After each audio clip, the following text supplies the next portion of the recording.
آج کی ویڈیو میں تو بنیادی طور پر آپ کو یہ بتانے کی کوشش کروں گا کہ افغانستان کے معزول صدر اشرف غنی افغانستان سے کیسے نکلے، پہلے وہ ازبکستان گئے تو وہاں ان کے پاس کیا پیش آیا، اس کے بعد وہ دبئی کیسے گئے اور اب وہ کس حالت میں ہیں اور ان کے کیا ارادے ہیں۔ لیکن آج کے ویڈیو سے ایک آپ کو یہ بھی اندازہ ہو جائے گا کہ سیاست کی اور اقتدار کی اور دنیا کے مختلف حکمرانوں کی یہ دوستیاں، یہ تعلقات اور یہ اس کا بندہ ہے، یہ اس کا بندہ ہے، یہ چیزیں کتنی ناپائیدار ہیں۔ اشرف غنی صاحب جس طرح کہ آپ سب جانتے ہیں کہ وہ بنیادی طور پر افغان تھے لیکن پڑھنے کے لیے باہر گئے تھے، پھر امریکی یونیورسٹی جو بیروت میں ہے وہاں پڑھاتے رہے، زیادہ عرصہ امریکہ میں بھی رہے، ان کی اہلیہ بھی امریکن ہیں، ان کے بچے جب وہ صدر بنے تب بھی وہ یہاں پہ تھے، اور جس کو کہا جاتا ہے نا کہ امریکی بندہ، تو وہ امریکی بندے ہی تصور کیے جاتے تھے۔ ویسے بھی 9/11 کے بعد جب حامد کرزئی کی حکومت بنی تو اس میں امریکیوں نے اپنے لابی کے زیادہ سے زیادہ لوگوں کو ایکوموڈیٹ کرنے کی کوشش کی، لیکن اشرف غنی صاحب اس حوالے سے منفرد تھے کہ ان کا سوویت یونین کے خلاف مزاحمت میں بھی حامد کرزئی کی طرح کوئی کردار نہیں تھا۔ پھر اس کے بعد جب مجاہدین کی آپس کی کشمکش رہی یا طالبان کا پہلا دور تھا تو اس میں بھی حامد کرزئی صاحب تو میدان میں رہے، لیکن اشرف غنی صاحب اس وقت ملک سے باہر تھے۔ جب وہ افغانستان آئے تو پہلے وہ وزیر خزانہ بنائے گئے،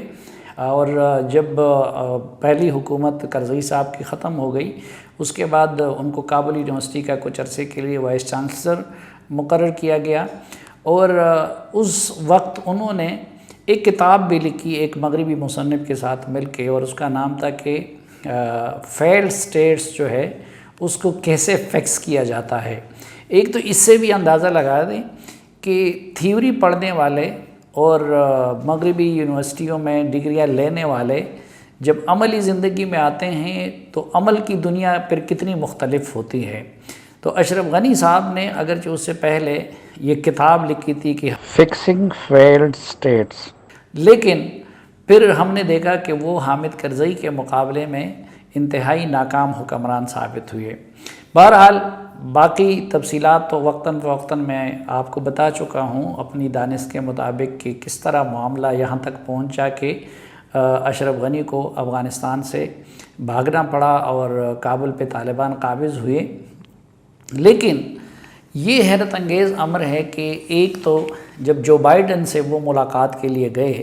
تو میری معلومات کے مطابق وہ ملاقات کچھ زیادہ خوشگوار نہیں تھی۔ اس ملاقات میں ان کو جتنی توقع تھی تو امریکیوں نے ان سے کہا، جو بائیڈن نے، کہ ہم آپ کے ساتھ ہیں اور ساتھ رہیں گے،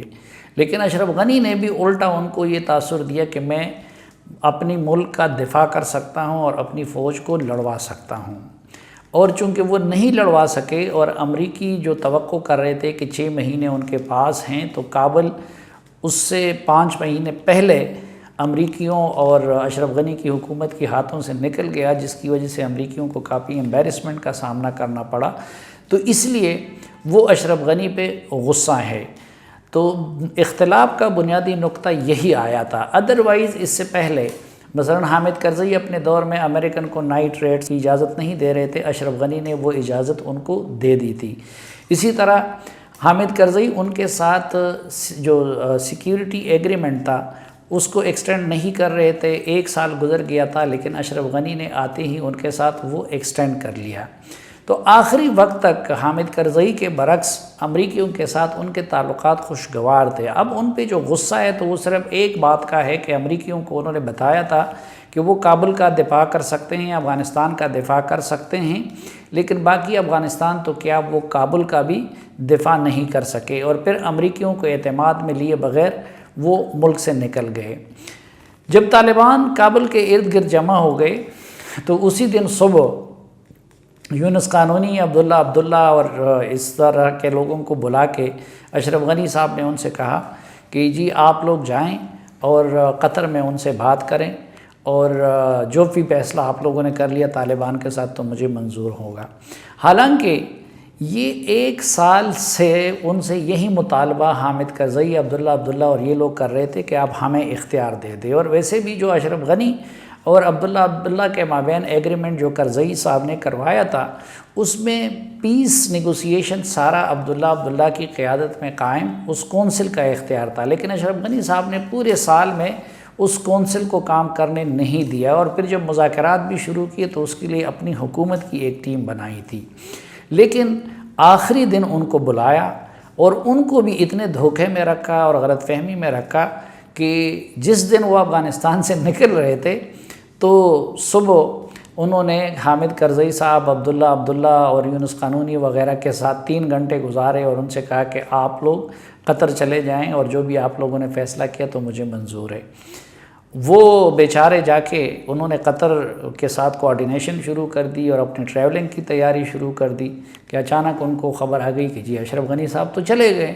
وہ سب حیران تھے کہ یہ کیا ہو گیا، آج صبح تو ہمارے ساتھ انہوں نے 3 گھنٹے اس پہ گزار دیے، لیکن بعد میں پتہ چلا کہ یہ میٹنگ بھی انہوں نے اس لیے کی تھی کہ کسی کو معمولی بھی شک نہ ہو جائے کہ وہ یہاں سے نکل گئے ہیں۔ اچھا، میری معلومات کے مطابق ان کو امریکن نے اپنی ایمبیسی بھی آفر کی تھی اور ان سے کہا تھا کہ اگر حالات خراب ہو گئے یا طالبان اچانک کابل کے اندر گھس آئے تو اس نے پھر امریکی ایمبیسی میں جانا ہے، لیکن وہ امریکی ایمبیسی میں بھی نہیں گئے۔ پھر اپنے کیبنٹ کے بہت سارے قریبی لوگوں کو بھی سوائے حمداللہ محب کے اور سوائے ڈاکٹر فضلی کے کسی کو ساتھ نہیں لیا۔ کچھ سامان ان کا چلا گیا ایئرپورٹ گاڑیوں میں، اور پھر وہ ہیلی میں یہاں سے اٹھے، تو ہیلی میں وہ ایئرپورٹ گئے، وہاں انہوں نے آریانہ کا یا جو سرکاری طیارہ تھا وہ بھی استعمال نہیں کیا، بلکہ انہوں نے ایک نجی ایئر لائن کے جہاز کو چارٹرڈ کیا تھا، اور اس میں بیٹھ کے تو انہوں نے پہلے لینڈنگ کی ازبکستان میں، اور اس سے پہلے ازبکستان میں کچھ ہیلی کاپٹر بھی انہوں نے بھیجے تھے اور اس میں کافی سامان بھی تھا، تو 2-3 ہیلی کاپٹر تو ازبکستان میں لیٹ کر گئے تھے، بلکہ وہ رات کو پھر لائٹ آف کر کے ازبکستان جا رہے تھے، تو ان کا ایک ہیلی کاپٹر وہ ازبکستان کے ہیلی کاپٹر سے کریش بھی کر گیا تھا، لیکن شکر ہے کہ ان کا پائلٹ اس میں بچ گیا۔ تو رات کے وقت ازبکستان کے صدر کو جگایا گیا اور انہیں بتایا گیا کہ جی آپ کے دوست اشرف غنی صاحب اپنی اہلیہ کے ہمراہ یہاں پہ آئے ہوئے ہیں۔ تو میری معلومات کے مطابق حمداللہ محب اور ڈاکٹر فضلی ان کو تو جہاز سے بھی اترنے نہیں دیا گیا۔ اب ظاہر ہے کہ اگر کچھ عرصہ پہلے آپ دیکھیں تو ازبکستان بھی امریکہ کے قریب سمجھا جاتا ہے اور اشرف غنی بھی امریکہ کے انتہائی قریب سمجھے جاتے تھے، تو اس خطے میں ازبکستان کے صدر کی دوستی اور اشرف غنی کی دوستی وہ مشہور تھی، اور ویسے بھی جب سفارتی سطح پہ جب کبھی ملتے تھے یا کانفرنسز ہوتی تھی، یا اس سے کچھ عرصہ قبل جب تاشکند میں کانفرنس ہوئی تھی تو اس میں بار بار وہ ایک دوسرے کو دوست کہتے رہے، تو ازبکستان کے صدر کو اپنے سٹاف نے جگایا اور انہیں کہا کہ جی آپ کے دوست اور ان کی اہلیہ یہاں پہ ہیں، تو انہوں نے ان کے ساتھ 2 گھنٹے وہاں پہ گزار دیے، اور اشرف غنی ان سے یہ ریکویسٹ کر رہے تھے کہ جی آپ مجھے یہاں پہ پناہ دے دیں۔ اب ظاہر ہے کہ ازبکستان کے صدر نے بھی ان کو پناہ دینے کا ایک مطلب تو طالبان کو ناراض کرنا تھا، تو انہوں نے ان سے کچھ ٹائم لیا اور انہوں نے امریکیوں کو کال کی، اور امریکیوں سے انہوں نے کہا کہ جی آپ کے دوست، یعنی پہلے ازبکستان کے صدر کو ان کے سٹاف نے بتایا تھا کہ جی آپ کے دوست اور ان کی اہلیہ یہاں پہ ہیں، اور ازبکستان کے صدر نے امریکیوں کو فون کیا کہ جی آپ کے دوست اپنی اہلیہ کے ساتھ یہاں پہ آئے ہوئے ہیں تو میں کیا کروں؟ تو انہوں نے کہا کہ جی آپ کی مرضی یا جانے دے، تو لب لباب یہی تھا کہ جی وہ مزید ہمارے دوست نہیں ہیں۔ چنانچہ ازبکستان کے صدر نے ان سے معذرت کی کہ جی میں آپ کو پناہ نہیں دے سکتا، کیونکہ ہم ریجن کی سطح پہ کسی کنفلکٹ کا حصہ نہیں بننا چاہتے، اور یہاں تک کہ حمداللہ محب جو نیشنل سیکیورٹی ایڈوائزر تھے اور ڈاکٹر فضلی، ان کو جہاز سے بھی نیچے اترنے نہیں دیا گیا ان 2 گھنٹوں کے دوران۔ چنانچہ بعد میں پھر رابطے وغیرہ ہوئے اور شاید امریکن نے بھی کچھ رول پلے کیا، اور دوسری منزل ان کی دبئی ٹھہری، اور یہاں سے مایوس ہو کے 2 گھنٹے ازبکستان کے صدر کی منت ترلے کرنے کے بعد اشرف غنی اور ان کے 2 ساتھی وہ یہاں سے دبئی چلے گئے، اور ابھی تک وہ دبئی میں مقیم ہیں۔ اشرف غنی صاحب بھی وہیں پہ ہیں، اور حمداللہ محب بھی وہیں پہ ہے، اور ڈاکٹر فضلی بھی وہیں پہ ہے،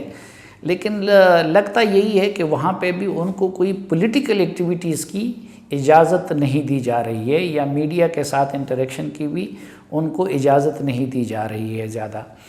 تو بتانا میں یہ چاہ رہا تھا کہ دیکھیں اس دنیا کا اقتدار یہ کتنا عارضی ہوتا ہے، اور اس دنیا کی یہ دوستی اور ان سپر طاقتوں پہ تکیہ، اس کا کیا انجام ہوتا ہے۔ اب ایک طرف امریکی، آپ دیکھیں کہ کچھ عرصہ قبل تک لوگ سمجھتے تھے کہ ان کا بندہ خاص یا خاص الخاص بندہ اس ریجن میں اگر ہے تو وہ اشرف غنی صاحب ہیں، لیکن جب یہ وقت آ گیا تو وہ ازبکستان کے صدر کو کہتے ہیں کہ جی وہ ہمارے دوست مزید نہیں رہے۔ اسی طرح اگر اس سے پہلے ازبکستان کے صدر اور ان کی دوستی مشہور تھی اور دونوں امریکی کیمپ میں تھے، تو ازبکستان کے صدر بھی ان کو پھر